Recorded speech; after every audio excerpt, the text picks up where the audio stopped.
माता सबरी के झूठे बैर खाए हों, उसके बारे में कल्पना करना भी एक तरह से पाप है। नीतीश कुमार जी का सर्वेक्षण का कार्य सही है कि गलत है, उनको मंत्री से पूछना चाहिए। पहले लोग नाम का टाइटल बंद कर दिए थे लालू जी के भय से। करेंगे लालू जी से कि आपके जो शिक्षा मंत्री हैं कुछ दिन तक वहां जाकर इलाज करवाने की जरूरत है, जरूरत पड़े तो सम्राट चौधरी अपने जेब से भी पैसा देकर उनका इलाज कराएगा। तो राष्ट्रीय जनता दल के लोगों का लग रहा है कि मानसिक स्थिति गड़बड़ा गई है। बिहार के शिक्षा मंत्री डॉक्टर चंद्रशेखर सिंह ने कल जिस तरीके से बयान दिया और कहा कि रामचरितमानस ग्रंथ जो है उन्माद फैलाने वाला है, इस बयान के बाद बिहार की सियासत पूरी तरीके से गर्म हो गई। वहीं इस पर पलटवार करते हुए बिहार विधान परिषद के नेता प्रतिपक्ष सम्राट चौधरी ने कहा कि आरजेडी के लोगों की दिमाग खराब हो गई है, इस तरह का बयान वो क्यों दे रहे हैं। हमारे पिताजी जब स्वास्थ्य मंत्री थे तो उन्होंने अस्पताल खुलवाने का काम किया था, उस अस्पताल में इनका इलाज कराना बहुत ज़रूरी है और हम चाहते हैं कि उनका इलाज हम करवाएंगे और उनका इलाज का खर्च भी पैसा हम देंगे। यानी जिस तरीके से सम्राट चौधरी ने पलटवार किया, वहीं किसानों की समस्या को लेकर भी उन्होंने सीधे तौर पर जो है सरकार पर निशाना साधा। वहीं उन्होंने कहा कि जो है लालू प्रसाद यादव के शासनकाल में लोग अपना नाम और टाइटल बदल कर रखते थे, यानी तमाम चीजों को लेकर जमकर सरकार पर निशाना साधा। तो वहीं आरजेडी के शिक्षा मंत्री कोटे से डॉक्टर चंद्रशेखर सिंह पर भी पलटवार किया है। क्या कुछ कहा है, पहले वो आप जरा गौर से सुने। माता सबरी के झूठे बैर खाए हों, उसके बारे में कल्पना करना भी एक तरह से पाप है। तो राष्ट्रीय जनता दल के लोगों का लग रहा है कि मानसिक स्थिति गड़बड़ा गई है।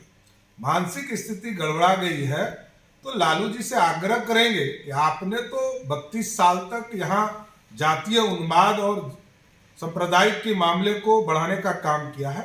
अब कोइलवर में मेरे पिताजी जब स्वास्थ्य मंत्री थे तो उन्होंने एक मानसिक रोग का अस्पताल खुलवाने का काम किया है। हम आग्रह करेंगे लालू जी से कि आपके जो शिक्षा मंत्री हैं कुछ दिन तक वहां जाकर इलाज करवाने की जरूरत है, जरूरत पड़े तो सम्राट चौधरी अपने जेब से भी पैसा देकर उनका इलाज कराएगा। जो किसान है वो यूरिया को लेकर परेशान है, खाद को लेकर परेशान है, कहीं थाने में लाइन लग रहा है, कहीं लोगों के ऊपर डंडा चल रहा है।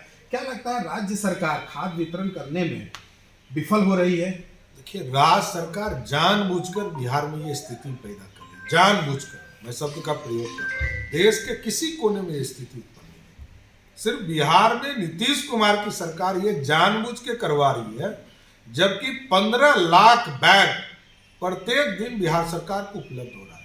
इसके बावजूद नीतीश कुमार जी की सरकार लगातार खाद वितरण में कालाबाजारी करवाने का काम कर रही है, घोटाला हो रहा है। इसको केंद्र सरकार इसको तुरंत संज्ञान लेकर इस पर कार्रवाई करे। पहले लोग नाम का टाइटल बंद कर दिए थे लालू जी के भय से, अब नीतीश जी का भी राज क्या भयपूर्ण है। और भयपूर्ण है तो जब उन्हीं के पार्टी के नेता, उन्हीं के मंत्री ये कह रहे हैं कि हम जाति तोड़ों की बात करते हैं, तो अब तो नीतीश कुमार जी का सर्वेक्षण का कार्य सही है कि गलत है, उनको मंत्री से पूछना चाहिए। तो आपने सुना कि किस तरीके से सम्राट चौधरी ने कहा कि उनका दिमागी हालत ठीक नहीं है, उनका इलाज हमारे पिताजी के द्वारा जो खुलवाए गए अस्पताल है उन्हीं में उनका इलाज कराएंगे और पैसा भी हम उनके लिए देने के लिए तैयार हैं। रामचरितमानस उन्माद फैलाने वाला ग्रंथ नहीं है, रामायण में इसकी चर्चा भी खूब हुई है। अपने सहयोगी कैमरामैन रवि के साथ बने रहे देश डी न्यूज के लिए और देखते रहे देश डी न्यूज। आशीर्वाद इजीकॉन ग्रुप, भरोसे का दूसरा नाम। हम सिर्फ घर नहीं, खुशियां भी बनाते हैं। आशीर्वाद रोज वैली, जिसमें है premium flats with all modern amenities.